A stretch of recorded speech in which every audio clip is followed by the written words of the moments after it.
A lot of us are very confused about why it is so hard for us to find a mate. It didn't seem like it was this hard for our mothers and our grandmothers, really.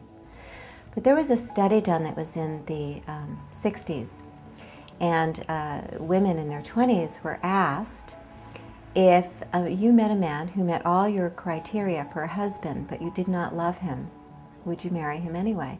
And 70% of those women said yes, they would.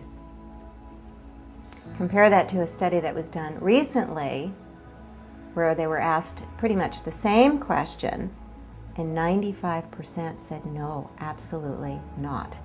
You begin to understand that the landscape of what we're desiring and what we're expecting from our romantic unions is so much greater than what our mothers and our grandmothers expected. Relationships have changed more in the last 30 years than they have in 3,000 years before that.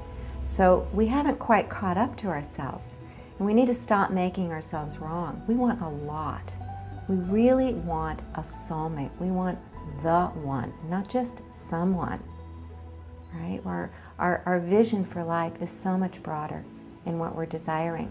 So in order to create this new paradigm of relationship, we need to become much more conscious of ourselves, much more evolved in order to really generate that kind of relationship, because we're looking for spiritual connection, we're looking for romantic connection, we're looking to be best friends, we want to be on the same level financially, and in all ways we want an equal partnership.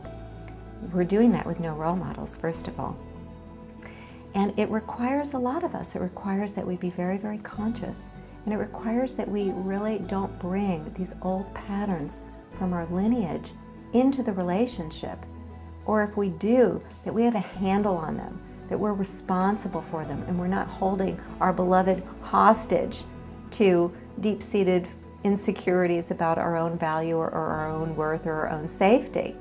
Right? We want to actually be in relationship with a man in a way that brings out the best in both of us, that really supports both of us to actualize our lives, to realize the fullness of what's really possible. That's a whole new ballgame, and we really want to get on board with growing ourselves into the women that we need to be being in order to have that kind of relationship take root and thrive in our lives.